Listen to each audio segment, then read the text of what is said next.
নমস্কার, আমি শুভ্রজিৎ এবং আপনাদের সকলকে আরও একবার স্বাগত আমার চ্যানেল ফিল্মি চতুষ্কোণে। তো এই ভিডিওর মধ্যে আমরা দুটো গান নিয়ে কথা বলবো। একটা প্রধান ছবির ফিরে এসো গান, যেটা লিরিক্স, কম্পোজিশন এবং অবশ্যই অ্যাজ আ সিঙ্গার আমরা দেখতে পাচ্ছি বা শুনতে পাচ্ছি বলা ভালো অনুপম রয়কে, এবং অবশ্যই আরও একটা গান যেটা এসভিএফ এর কাবুলিওয়ালা ছবির গান, যেটা এই প্রধান ছবি, যেটা দেব এবং বেঙ্গল টকিসের যৌথ প্রযোজনায় আপকামিং ক্রিসমাসে আসতে চলেছে। দুটো ছবি একে অপরের সঙ্গে box office, at least Bengal box অফিসের নিরিখে তারা একে অপরের সঙ্গে কম্পিট করছে। তো এই ছবির দুটো গান নিয়ে কথা হবে। একটা গান খুশি কি ঈদ, যেটা গতকালে এসভিএফ ইউটিউব চ্যানেলে, তো এই খুশির ঈদ কতদূর মনে খুশির রং লাগাতে পারলো কি লাগাতে পারলো না সেটার ভার্ডিক্ট নিয়ে আসি। তারপরে প্রথমে একটু ফিরে এসো গানটা নিয়ে কথা হোক। তার আগে বলে রাখি, পিছনে আলোটালো দেখছেন না, পাশের বাড়িতে বিয়ের অনুষ্ঠান চলছে, যদিও সেখানে আমাকে ইনভাইট করেনি, বাট সেইখানে এই সানাই টানাই বাজছে এবং একটু আধটু এদিক ওদিক থেকে দুমদাম সাউন্ড আসতে পারে, বাজি টাজি বাজার ফাটার, তার জন্য অগ্রিম ক্ষমা প্রার্থী। তো দুটো গানই মোটামুটি 3.5 মিনিটের কাছাকাছি রাখা হয়েছে। প্রথমে ফিরে এসো গানটা নিয়ে যেরকম কথা বলছি, প্রথমবারের জন্য আমি যখন ফিরে এসো গানটা শুনি, দে ফ্যানরা এটুকু শুনে গালাগালি করবেন না, পুরোটুকু শুনুন তারপরে কথা বলবেন। তো প্রথমবার জন্য গানটা যখন শুনি, জাস্ট গানটা শুনছিলাম, ভিডিও দেখিনি, তখন আমার মনে হলো গানটা ঠিকঠাক আছে, খুব যেমন কিছু তা নয়। বাট প্রথম ওই স্ট্যান্ডারটুকু পেরিয়ে গিয়ে যখন গানটার হুকে ঢুকি, ফার্স্টবারের জন্য গানটার আমরা হুকটাতে পার্টটাতে ঢুকি, ফিরে এসো পার্টটাতে, তখন থেকে আমার গানটার প্রতি একটা ভালো লাগা জন্মায়। ধীরে ধীরে তারপরে স্ট্যান্ডারগুলো যখন আসতে থাকে, তখন মনে হয় না এই জায়গাগুলো বেশ ভালোই লাগছে শুনতে। বাট ফার্স্ট স্ট্যান্ডারটা আমার সত্যি কথা বলতে খুব যে একটা আহামরি লেগেছে তা নয়, বাট পরের স্ট্যান্ডারগুলো বেশ ভালো এবং হুকটা খুব ভালো, হার্ড হিটিং একটা হুক। তারপরে আমি যখন ভিডিওটা দেখি, তখন আমি দেখি হ্যাঁ, এই ছবিটা কোথার থেকে আমার জন্য অ্যাটলিস্ট মেবি প্রজাপতি লেভেলের ওয়ার্ক করলেও করতে পারে। কারণ এই যে এই কোলাবোরেশনের থার্ড টাইম ছবি, এই বেঙ্গল টকিজ এবং দেবের প্রোডাকশন, দেব এন্ড অ্যাডভেঞ্চার্স, এটা থার্ড ছবি হতে চলেছে। প্রথম ছবি তাদের টনিক, আমার অ্যাজ ছবি টনিক ভালো লাগেনি। আমি আগেও রিভিউর সময় বলেছি, এখনও বলছি আমার ভালো লাগেনি। বাট প্রজাপতি আমার বেশ ভালো লেগেছিলো। অনেক ফেলে ইউটিউবাররা অনেকেরই খারাপ লেগেছে, অনেকেরই গ্যাদগ্যাদে লেগেছে। যা হোক, আমার কিন্তু যেটা আমাকে অ্যাটলিস্ট কানেক্ট করতে পেরেছে, আমার সেটা কানেকশন হয়েছে। সে 100টা লোকের খারাপ লাগলো, আমি যদি একটা পার্সেন্ট থাকি তবেও সেখানে আমি বলবো আমার ভালো লেগেছে, তো ভালো লেগেছে, কিছু করার নেই সেই বিষয়ে। তো এই ছবির যেটুকু আমি পার্ট দেখলাম, অ্যাটলিস্ট এই ফিরে এসো গানটা নিরিখে, সেটুকু পার্ট আমার দেখে মনে হলো কোথাটা গিয়ে যেন খুব চেনা, যে গল্পটা আমরা অবশ্যই ট্রেলার দেখে একটা আভাস পেয়েছি, সেই গল্পটাকে কোথাটা গিয়ে খুব ইমোশনাল ওয়েতে কানেক্টিং, যেটা অ্যাকচুয়ালি আলটিমেটলি দিনের শেষে আমরা সিনেমাটা কেন দেখতে চাই। মানে আতেলগিরির জায়গায়, মানে ক্রিটিসিজমের জায়গায়, বাট দিনের শেষে যদি ছবিটা যদি আমাদের তার রাইটিং প্রসেসে খুব চেনা গল্প হওয়ার পরে যদি কানেক্ট করে রাখতে পারি, দুটো ঘন্টা যদি আমাদের এটাকু ভাবতে না বাধ্য করায়, তার আগে ছবি কী ছিল, এই ফ্রেমটা কোত্থেকে নিয়েছে, ওই ফ্রেমটা এখান থেকে নিয়েছে, এটা তো আগে দেখেছি, এগুলো যদি ভাবতে যদি আমাদের বাধ্য না করে, ছবির পরে যা ইচ্ছা হোক, বাট এই 2 ঘন্টা 2.5 ঘন্টার জন্য আমরা জাস্ট ছবিটার সঙ্গে, ছবির জগৎটার সঙ্গে যদি আমরা কানেক্টেড থাকতে পারি, তবেই হয়তো ছবির মেকারের সাফল্য সেখানে।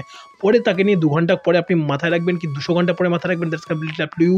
সেটা ছবির মেড কতদূর ডেপথে রয়েছে তার উপরে। বাট ওই 2 ঘন্টা আপনাকে সবার আগে বসিয়ে রাখাটা ছবির মেকারের কাজ। আমার অ্যাটলিস্ট এর ভিডিওগুলো দেখে বা যেসব সিনসগুলো দেখছি, কোথা থেকে আমার যেন মনে হচ্ছে 2 ঘন্টা অ্যাটলিস্ট আমাকে অ্যাটলিস্ট ভাবতে দেবে না ছবিটুকু। At least it's too early to say, but যেটুকু মনে হলো আমার এই গানটা দেখবার পর বা গানের যেসব গ্লিমসগুলোকে দিয়ে গানটাকে সাজানো হয়েছে ভিডিও লেভেলে, সেগুলো আমার দেখে মনে হচ্ছে ওই 2 ঘন্টা অ্যাটলিস্ট আমাকে অন্য কিছু ভাবতে হবে না। ওই ছবিটুকুর টিকিটে হলে 100 টাকা টিকিট কাটি, 150 টাকা টিকিট কাটি, কি 250 টাকা টিকিট কাটি, ওই টাইমটুকু অ্যাটলিস্ট আমার মনে হবে হ্যাঁ, যেটুকু টাইম আমি এখানে ব্যয় করতে এসেছি, দুনিয়ার সব কিছু থেকে দূরে থেকে 2 ঘন্টা একটা অন্য জগতে থাকতে এসেছি, সেই জগৎটা কোথা থেকে যেন আপন করে নেবে অ্যাটলিস্ট এই গানের ভিডিওগুলো, বা যেটুকু আমি বিটস অ্যান্ড পিসেস দেখলাম ভিডিওটুকুতে, সেটুকু দেখে আমার মনে হলো। এবং যদি গানের লেভেলে বলি, গানটা খুবই কোথাটা গিয়ে ওই বলে না, যখন লাইফে যখন সব কিছু খারাপ চলছে, একটু ব্রেক নাও, একটু পজ নিয়ে হয়তো তুমি 2 টাকা কম ইনকাম করবে, বাট তারপরে যে ফিরে আসবে না, সেখানে তোমার ওই বাউন্স ব্যাকটা, ওই পুশ ব্যাক গাড়ির কনসেপ্টের মতো। ছোটোবেলায় আমরা অনেকেই সেই পুশ ব্যাক গাড়ি নিয়ে খেলেছি, 90s কিডদের জন্য তো বিশাল বড় কিছু ছিল সেই সময়। ওই অনেক কিছু বড় পাওয়া, বাবার কাছে অনেক আবদার করে একটা পুশ ব্যাক গাড়ি কিনে দাও, এই করে এইসব অ্যাচিভমেন্টগুলো ওই সময় আমাদের ছিল, ছোটো অ্যাচিভমেন্ট, এখনকার দিনে দাঁড়িয়ে যেগুলো মনে হয় সেরকম একটা আমাদের লাইফটাও সেরকমই। একটু পিছিয়ে যান, 2 পা পিছিয়ে যান, হয়তো আপনি 2 পা এগোনোর জায়গায় 4টে পা এগিয়ে যেতে পারবেন। আপনি একত্রিত হন, একটু ভাবুন, একবার হেরে গেলে ক্ষতি নেই জীবনে, হার কে জিতনে ওয়ালে কো বাজিগার कहते। ওরকম ফিল কোথাটা গিয়ে আমি একটু বেশি লাউড করেই বললাম, বাট অ্যাটলিস্ট লিরিক্সের দিকগুলো আমার কোথাটা গিয়ে সেরকমই ফিল দিচ্ছিলো। আপনাকে কী ভাইব দিয়েছে অবশ্যই জানান। এবং ভিডিও লেভেলে আমি যেগুলো বললাম, হয়তো অনেক কিছু বাড়তি বললাম, অনেকটা আগে থেকে প্রেডিক্ট করে ফেললাম, হয়তো পুরোটাই ভুল হবো।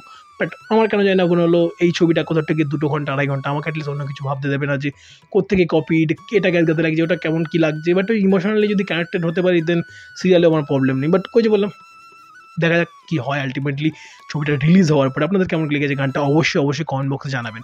এবং এরপরে আমরা মুভ করবো খুশির ঈদ, মনে কতটুকু খুশির রং আনতে পারলো দেখুন গানটা যদি টোটালি বলি, গানটা একদম প্রিমিয়াম কোয়ালিটি প্রোভাইড করছে, জাস্ট প্রিমিয়াম কোয়ালিটি প্রোভাইড করছে। প্রোডাকশন ডিজাইন সেই সিমুই দিয়ে হোক কিংবা লাইটিংগুলো দিয়ে হোক কিংবা গানের যেই ফিলটা, যেসব ইনস্ট্রুমেন্ট, দেখুন প্রতিটা ইনস্ট্রুমেন্টের নাম আমি সত্যি জানি না। আমি গানটা যে শুনতে ভালোবাসি, গানের কোন ইনস্ট্রুমেন্ট কোথায় কি অ্যারেঞ্জমেন্ট হয়েছে, কোন টিউনে বাজছে, কোন স্কেলে বাজছে, আমি সত্যি জানি না। আমি একদমই মূর্খ সেসব দিক থেকে।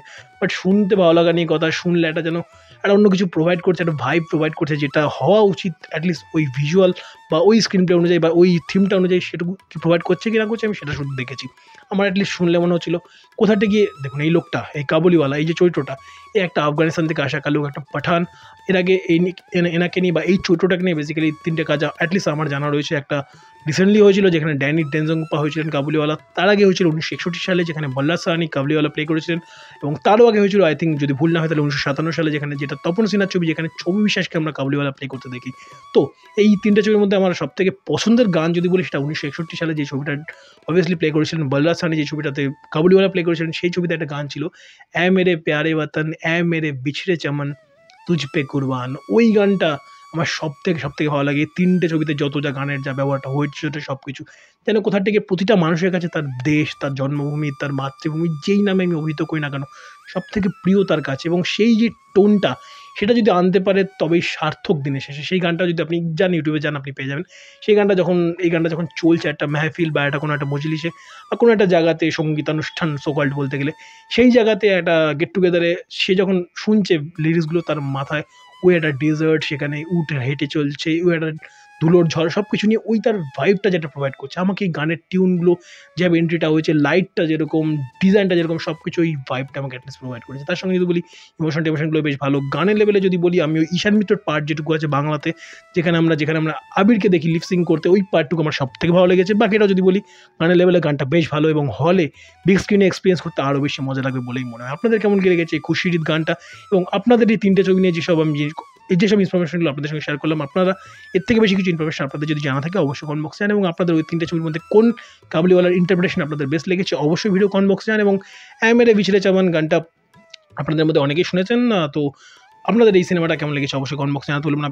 এবং স্পেসিফিক্যালি এই ফিরে এসো গান ফ্রম দ্য ফিল্ম প্রধান এবং এই খুশির ঈদ গান ফ্রম দ্য ফিল্ম কাবুলিওয়ালা, যেই দুটো ফিল্ম একে অপরের সঙ্গে টক্কর নিতে চলেছে আপকামিং বেঙ্গল বক্স অফিসে অন দ্য আপকামিং ক্রিসমাস 2023। আপনাদের কেমন কি লেগেছে গান দুটো অবশ্যই কমেন্ট বক্সে। আমার ভিডিও নিয়ে যদি কিছু শেয়ার করবার থাকে, যদি কিছু নালিশ থেকে থাকে, তার জন্য please do use my videos comment box. Video ভালো লাগে লাইক করুন, শেয়ার করুন, এবং যদি প্রথমবারের জন্য আমার চ্যানেল থেকে থাকেন তাহলে চ্যানেলকে সাবস্ক্রাইব করুন, পাশে থাকা নোটি বাটনটাতে অল নোটিফিকেশন অন করে আমার চ্যানেলের সঙ্গে থাকতে ভুলবেন না। ভালো থাকুন, ভালো রকম এবং অবশ্যই ভালো ভালো কন্টেন্ট দেখতে থাকুন। Bye bye, good night.